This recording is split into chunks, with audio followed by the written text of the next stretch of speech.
All right, everybody, peace. Welcome to the Sorry to Bother You College Football Show. Wherever you are listening, we're so grateful to have you here with us. As you guys know, I'm your host, Cashapp, and we're going to be talking about some of the biggest matches of the week this upcoming weekend, guys, in college football. And we're also going to be reacting to the newest rankings put out from the College Football Playoff Committee last night. And we're also going to be releasing the newest iteration of the Heisman watch list. And I'm just giving you guys a heads up. We have dwindled the list from 5 to 3 for our watch list. And who I have at number 1 may be surprising for some of you guys. So we're not going to waste any time, guys. We're going to go ahead and get right into it. But before we get started, be sure to hit the like button, hit the subscribe button as well, so you guys can stay up to date on all the latest content that we post daily. And if you'd like to gain exclusive content from the Sorry to Bother You Show, you can do so by going to patreon.com, clicking on the search bar, and typing in the Sorry to Bother You Show. That way you can get access to all of our exclusive content that we post daily. And with that being said, guys, let's go get right into it. Listen, guys, big matchup this week in the Big Ten involving number 2 Ohio State and number 5 Indiana. And this isn't a big matchup just because it's a top 5 matchup, but also because this matchup is going to have major implications on the College Football Playoff Committee and the rankings. And what we've noticed so far from this College Football Playoff Committee is that they drop teams precipitously after a loss. And what this College Football Playoff Committee values is different from previous iterations of the College Football Playoff Committee. And I say that because this iteration of the CFP committee values, or they put a little bit of emphasis on not just who you lose to, but how you lose and when you lose. And compared to previous iterations of the CFP committee, they extremely valued the strength of record and the strength of schedule. So, perfect example is Indiana, where yes, they're undefeated. However, their strength of record is one of the worst in the country. Their best victory is against a Washington team that's one game above 500, and they played a Michigan team that, though Michigan is well below its usual standard, they struggled against Michigan. Yet, however, they're still undefeated.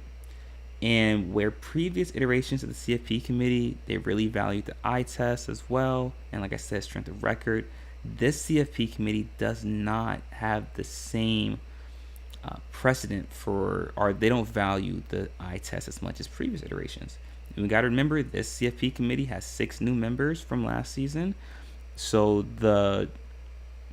what the CFP is looking for is going to change because the committee over half the committee has changed.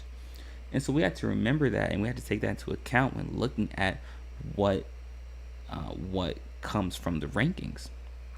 And if you're Indiana, based on what I've seen from these rankings, you really can't afford to have a bad game against Ohio State.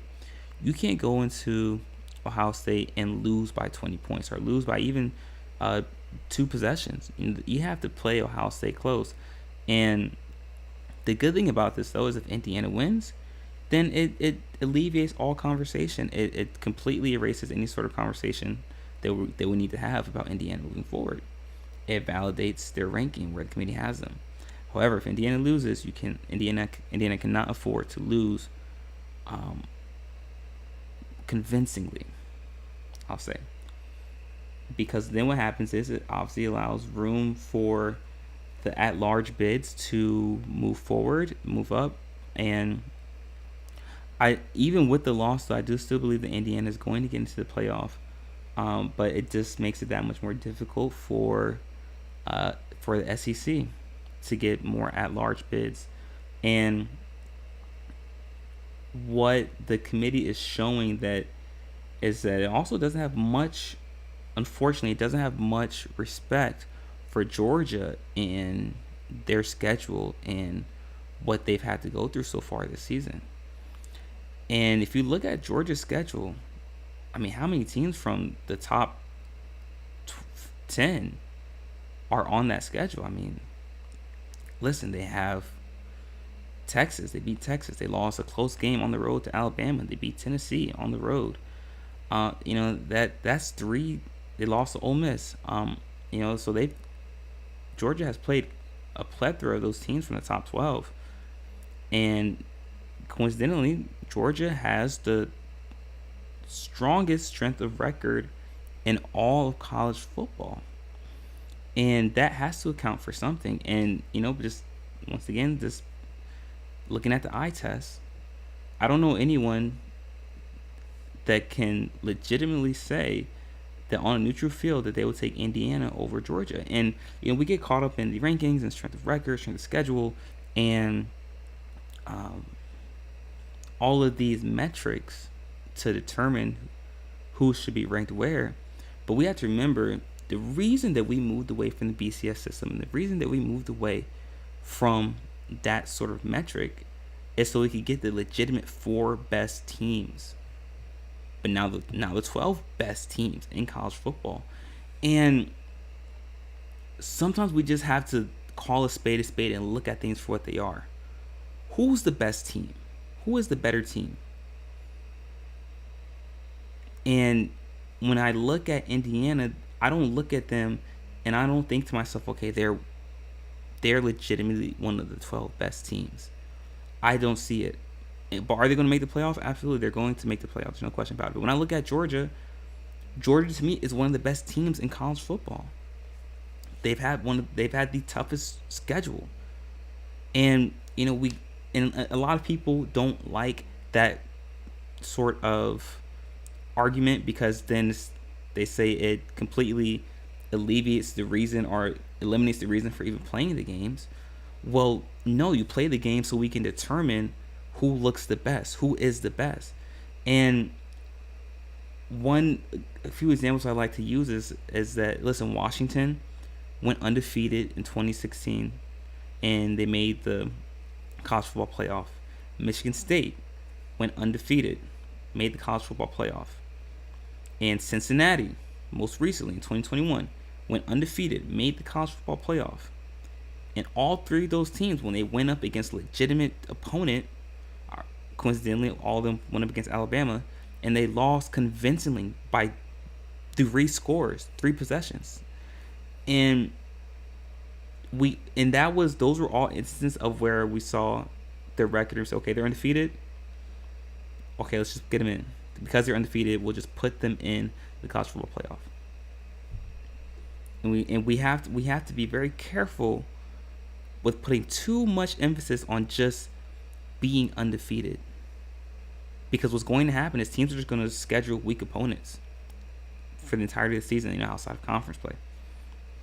So we have to take the eye test has to account for something. That's why you have coaches on the committee, because that nuance and that technical detail for what to look for on the field and in film makes a huge difference when determining who the best teams are.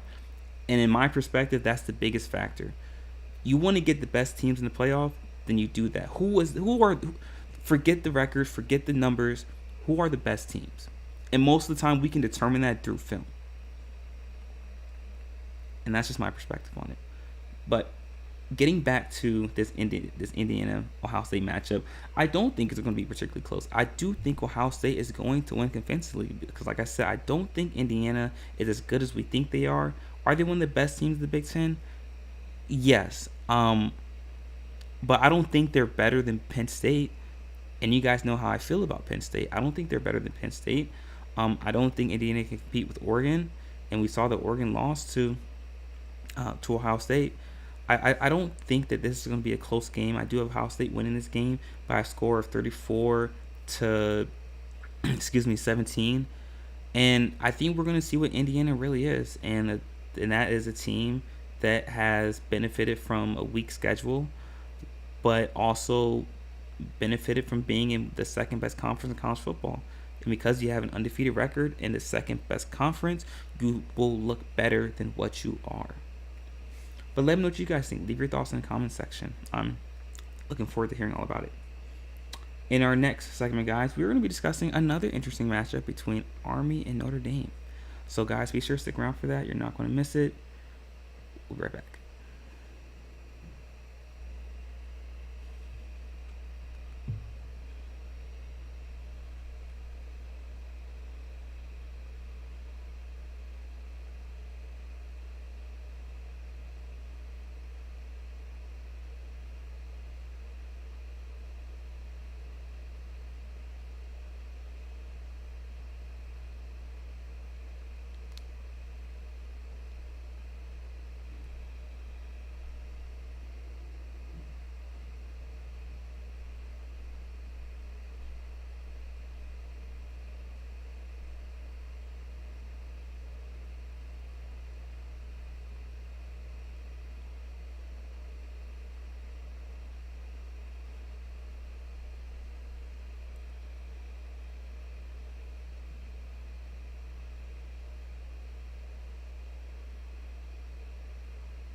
All right, everybody, welcome back. In case you missed the previous segment of our show, we were previewing the matchup between Ohio State and Indiana and what the results of that matchup will have, or what impact that will have on the rest of the college football playoff moving forward.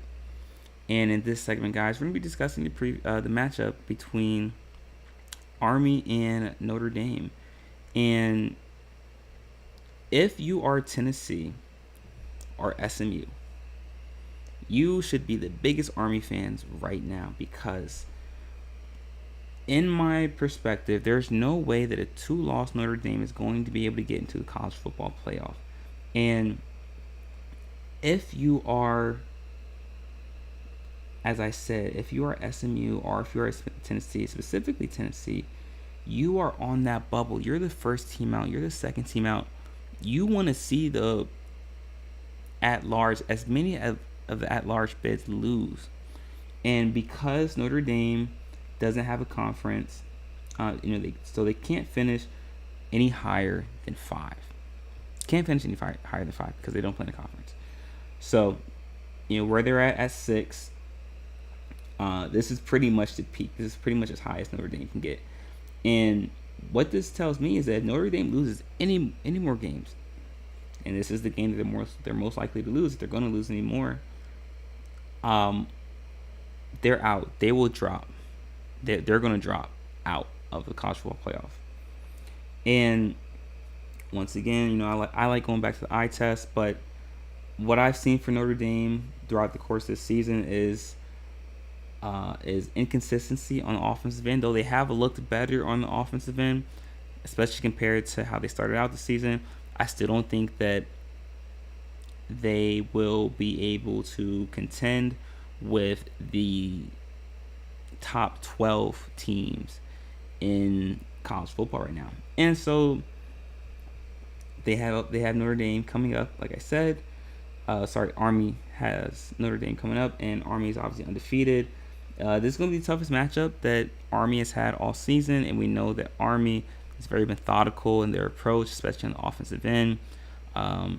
In their most recent victory against North Texas, Army had one possession that totaled over 14 minutes of game clock. And do I think that Army's going to be able to beat Notre Dame? Not necessarily. No, I don't think so. But if you are Tennessee, if you're SMU, you're looking for Army to pull off this upset against Notre Dame. However, this is going to be the best defensive line that Army has faced all year. And will they be able to create those openings in the run game as they've been able to do all year? I'm not sure if they'll be able to. And Army is also a team that does a great job of getting interior pressure and stopping the run on the defensive end. However, once again, this offensive line from Notre Dame is going to be the best offensive line that Army has faced all season, and I don't know how much pressure they'll be able to generate. However, because Notre Dame is extremely inconsistent on the offensive end, I do think that gives Army a chance of making this game close. I don't believe Army will win this game. I have Notre Dame winning this game. It will be a low-scoring game, ugly game if you ask me. I have Notre Dame winning this game by a score of 24-20. And with this win, I do believe Notre Dame will all but secure their spot in the college football playoff. But however, like I said, if you're Tennessee or if you're SMU or even if you're Georgia, you're really looking for Notre Dame to lose this game. And it's unfortunate because I do think Notre Dame's going to win this game. However, I don't think Notre Dame is really good enough to be the number 6 team in the rankings.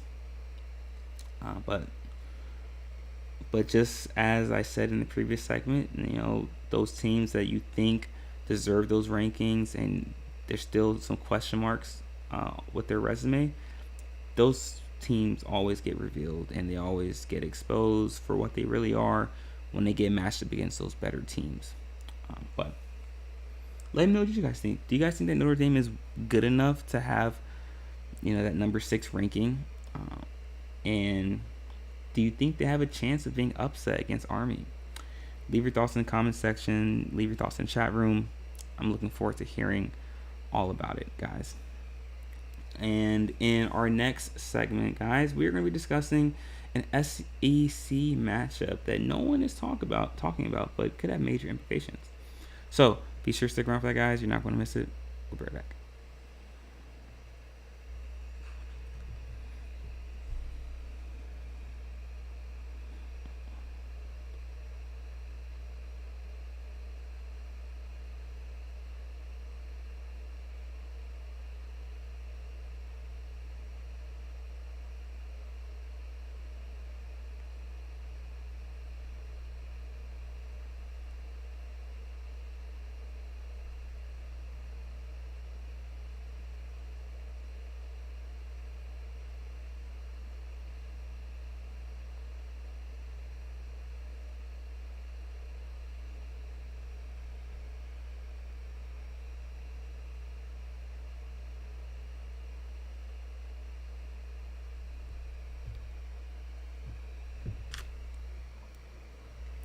All right, everybody, welcome back. In case you missed the previous segment of our show, we were previewing the matchup between Notre Dame and Army and what a loss for Notre Dame could mean for Tennessee and SMU and those teams that are on the bubble, the first two teams out for the college football playoff. And in this segment, guys, we're going to be previewing the matchup between Alabama and Oklahoma. And listen, guys, we look at this matchup and perhaps we don't think much about it because Oklahoma is not what we expected them to be this season, and Alabama being ranked at number 7 all but has to win out in the regular season to secure their spot in the SEC championship game. There's not, a lot of people aren't really talking about this game, but the reason I want to talk about this game is because of what it could possibly represent moving forward into, like I said, the SEC championship game. Because if Alabama wins out and Texas A&M loses to Texas, then, if I'm not mistaken, one of you guys can correct me on this, but Alabama will be in the SEC championship game. And but however, our co-host Dre is obviously an Alabama fan as well. But no, seriously though, guys, what would the college football playoff committee do with a 3-loss SEC team that made it to the SEC championship game? 30-point victory. Let's look at all the teams that have 2 losses in the SEC. So we got Texas A&M. We'll leave out Texas A&M, but we'll say Georgia, Tennessee, Alabama, and Ole Miss. I'm talking about teams that realistically have a chance of making the college football playoff with 2 losses from the SEC. Let's do Georgia, Tennessee, Alabama. Any of those 3 teams, if they make it to the SEC championship game and they lose to Texas, what will the committee do with the 3-loss SEC team? I'm very interested to see that outcome or that possible outcome, because we have seen that the committee tends to have an understanding, or they take into account how you lose and who you lose to, like we talked about in the previous segment. And will they punish an SEC team for making their conference championship game and losing? I'm very interested to see that, because right now, like I said, they have Alabama at number 7, and like they have Georgia at number 10, and Tennessee, like I said, is that first team out. So I don't know if there's much wiggle room for these SEC teams to lose. And Lane Kiffin said something pretty interesting over the weekend, and he said that a lot of SEC teams and coaches, they don't want to make the SEC championship game because he feels that it'll hurt their chances to make the college football playoff. And I'm very surprised that no one is talking about that. That statement and the validity of it. Because in being objective, I think it would be very difficult for a Georgia, a Tennessee, or an Alabama to make it to the SEC championship game, to lose, and to still get into the college football playoff. And I'm open to hearing your guys' perspective and what you guys think could happen, or a way where a 3-loss SEC team could still get in. But I find it very difficult to see a 3-loss SEC team. What I could see happening is, say, okay, for example, we have Alabama right now, number 7, and they make the SEC championship game, and they lose. They lose to Texas. I could very well see Georgia leapfrogging Alabama, or even Tennessee, just throwing out, or I could see Georgia leapfrogging Alabama and taking that 2-loss, 3-loss SEC team, that spot from Alabama, and Alabama possibly dropping out. But Texas is obviously a top 10 team, and so do you punish Alabama, or a 2-loss SEC team, for losing to a top 10 team in the SEC championship game? And that is what the committee is going to really have to figure out, and that's the question that they're going to have to answer, because that is a very real possibility that could happen. And once again, this is why like going back to the eye test and what your strength of record says about you, and who do you think will win in these quote unquote hypothetical matchups, but it's really just an eye test and looking at the film. Because the reason I say that is because if we look at, like I said, definitely a Georgia and a Tennessee, excuse me, and Alabama's, I'm quite certain that all of us are on the same page in saying that those 3 teams, Georgia, Tennessee, Alabama, are all better than Notre Dame. They're all better than Indiana. They're all better than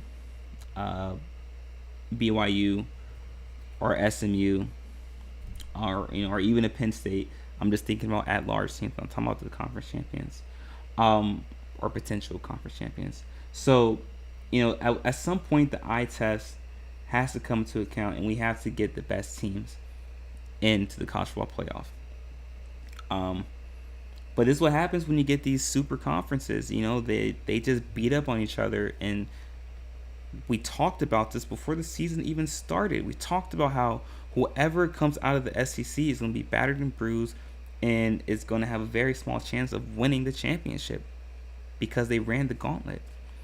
And it's going to be like that for Texas. It's going to be like that for Tennessee. It's going to be like that for Georgia. It's going to be like that for Alabama. It's going to be like that for Ole Miss. Whoever comes out of the SEC, they're going to be battered and bruised, because they have played the best teams in the country already. And I do believe at some point in time, what's going to end up happening is that the Big Ten and SEC are just going to form their own league. They're just going to say, all right, screw it. We're just going to form our own super league, our own sort of alignment, and we'll just have our own playoff. That's what's going to come down to. We got to remember, guys, earlier in the year, the commission for the Big Ten and the SEC actually got together and had a meeting to discuss that possible outcome, or that possibility. So I think that's where this is going. And it's unfortunate, because you really hurt the chances of teams that are legitimately some of the best in the country of making the playoff, because that the conference that they're in are just so dominant. There's just so much talent. But anyways, I have Alabama winning this game by a score of 37-14. I don't think this game is going to be particularly close. Oklahoma's just looking for the season to end. Obviously, they've had a tough transition to the SEC. But all hope is not lost for Oklahoma. I do think they have a lot of pieces, young pieces, especially moving forward for next season. I don't think this game will be particularly close, though. But, like I said, it can have major implications on the SEC championship game, which in turn can have major implications on the college football playoff. So, guys, be sure to just think about that. Consider that moving forward. Will a 3-loss SEC team have a possibility of making the college football playoff? And what that means for the college football playoff. Leave your thoughts in the comment section, guys. Let me know what you guys think. I'm looking forward to hearing all about it.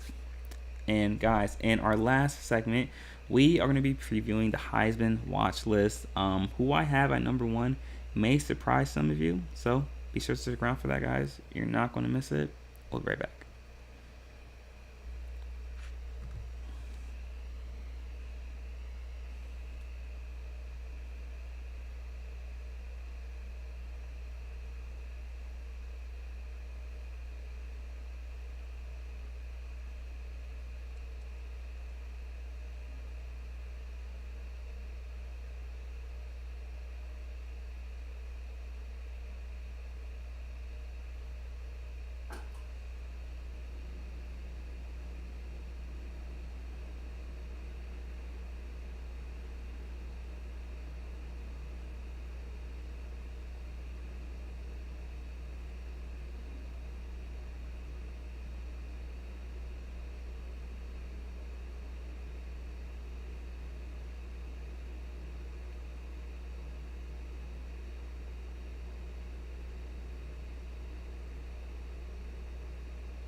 Alright, everybody, welcome back. In case you missed the previous segment of our show, we were previewing the matchup between Alabama and Oklahoma and what that matchup, the result of that matchup, what impact that can have moving forward for the college football playoff and also the SEC championship game.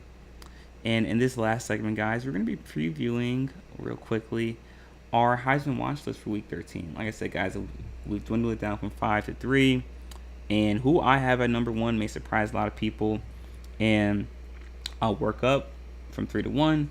And we'll do it as we normally do it. So at number 3, guys, I have Cam Ward from Miami. And obviously the big thing that has hurt Cam Ward is Miami's loss to Georgia Tech. Though I never had Cam Ward at number 1, I had him at the highest number 2. But this loss to Georgia Tech really has hurt Miami's chances, and this is one year in particular where your team's record and how your team finishes is going to have a major impact on your chances of winning the Heisman. And with Cam Ward in Miami, though they still have a chance to win the ACC, what other guys are doing in this Heisman race is historical, and it might not ever be done again. So there has to be some sort of credit given for that. And like I said, I have Cam Ward at number 3, and I'm seeing what these other guys are doing, and that's to take nothing away from what Cam Ward has done. He's obviously, I believe, having the greatest statistical season in Miami history for a quarterback. And there's no question that Miami is where they're at because of Cam Ward. However, these other guys on the list are the primary reason, the sole reason as well for why their teams also have chances of not just winning their conference, but also making the college football playoff. And at number 2, I have Travis Hunter from Colorado. And listen, Travis Hunter is on a historical pace right now. Obviously, he's doing things on both ends of the ball, which is dynamic and elite and something we haven't seen before at this rate and at this efficiency. And I do want to add a caveat. I have Travis Hunter at number 2, but I will say this: if Colorado wins the Big 12, we know that sports is all entertainment, and great entertainment comes down to good narrative and good storytelling.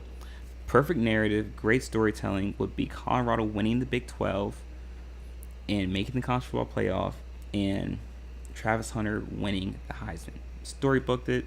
That would be perfect storylines, headlines, perfect narrative right there. So I do want to add a caveat that if Colorado somehow wins the Big 12, Travis Hunter will win the Heisman. And that's the only way I think with Travis Hunter will win the Heisman. But I do have Travis Hunter at number 2, and obviously that leads me into number 1. I still have Ashton Jeanty, because what he's doing with Boise State, once again, is historical, and I'm not sure if we're going to see a running back do this again at this pace. especially with this way the schedules are set up now. Um, what Ashton Jeanty is doing is otherworldly. It's phenomenal.